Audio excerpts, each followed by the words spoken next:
Hello, my name is Reverend McKnight, and I am back with another podcast episode of My Theory of Time Travel YouTube channel. And in this episode, I'm going to be explaining the plot line behind my theory of time travel. So, as I've explained before in multiple videos previous and even a video after this, as I told other people, I've explained my theory of time travel and how my belief in time travel is that time travel doesn't happen via a machine or a man-made, man-manufactured machine, that is actually done via the human mind. Time travel is conducted through intense mental, you have to have an intense mental capacity, and that's how time travel actually happens. And it also involves the subconscious, and astral projection and the universal mind theory, and how we're connected to the universe, and the timeline is also connected to the universe. Basically the same stuff I've repeated multiple times in all of my videos. So in this video, I'm going to kind of also be re-explaining that, but I'll be explaining the actual plot line and how I actually came up with this theory of time travel. So to start us off, how I came up with this idea is that growing up, I watched a lot of sci-fi movies, 12 Monkeys. I watched the Harry Potter movie, the one where Hermione had that necklace and she was able to go back in time, The Prisoner of Azkaban, that movie. I've even things such as just time travel TV shows. Time travel is very much ingrained into pop culture. It's a pop culture thing. So I've seen a lot of stuff, I've seen a lot of content and entertainment that has time travel in it, and it's always been an interesting concept to me.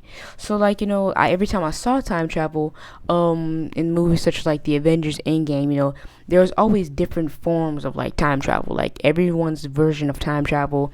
Hence in Back to the Future, how they drove a car that was their time machine, or how in Avengers Endgame, they use quantum theory to do time travel.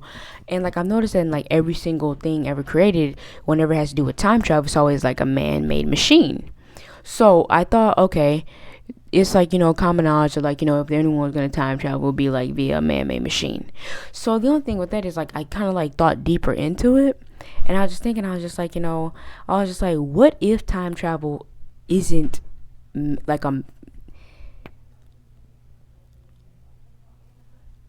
what if time travel isn't man-made, if that makes sense? So basically, it's just what if time travel isn't man-made? It can't, a time machine, something that puts us forwards and backwards in time, cannot be created. It's not something that you can just make. It's not just some contraption you can put together and it just throws you forward and backwards into timeline. You get what I'm saying? So it's kind of I was okay, well, if it isn't a manufactured machine that would do it, in real world, if we really were able to time travel, if it wouldn't be a machine, because honestly, I don't think anybody's math could reach that point. If it isn't a man-made machine, what's another way that people could possibly time travel? And I thought, I was just why couldn't it be via our brains? Now hear me out. So when I thought this, I was just okay, the human mind is unbelievably complex, full of so many nerves, cells. There is so much we do not know about the human mind. It's even said by scientists, there is so much we don't know. And they say that whenever people are actually alive, we only use a certain percentage of our brain. Okay, that's automatic. Everyone knows that we only use a certain percentage of our brain. So if we're only using a certain percentage of our brain, we don't even know what could happen if we used our entire brain, other than theories of what could happen, because I don't think anyone's ever existed that actually has used their entire brain, or unlocked parts of their brain that aren't exactly used, because we only use certain parts. So I was just okay, what if people started unlocking those things? Because it isn't automatic that we would die or something like that. What if when we started unlocking these parts of our brain, it opened us up to different possibilities? Do you see what I'm saying? So one of those possibilities was time travel. So what if this is how we jump into my theory of time travel. How it's the brain that time travels us, and that's after we unlock parts of our brain, and then we're able to astral project. And once we can astral project, because people have actually astral project before, meditation, people do that. That's been done before. So we have an out of body experience, and our essence, it's in another realm, like kind of like alternate reality. So like you have an out of body experience. You like actually have a piece of you that's out there. Like what if like it could be a part of the timeline? Because I feel like the timeline is a real thing. Like the timeline past, present, future. That's a real thing. So it's like what if our essences could join with the timeline and go forwards and backwards by our choice. Like we hop in it, we go to wherever we want to go, but we can't take our entire body. Like that's the one of the biggest things about my theory. Although I do have an like altering idea like of how we could take the human body, the main thing with my theory is that our bodies are not coming with us when we time travel. It's just like our consciousness or like or our spirit, or what would be considered our essence. Like it would just be that's going through the timeline.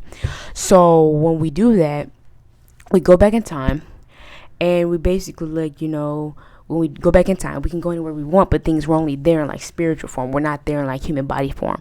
So we're still acknowledging, we're still conscious of what the heck is going on. Like we're like, okay, I know for a fact I am not where I usually am, and I'm not in my body. So that's how we know we time travel, and we can come back through the timeline, all of that. So like that's basically how it works. And like how I came up with this idea, because like I did come up with it because I was also thinking like what are different ways someone could time travel.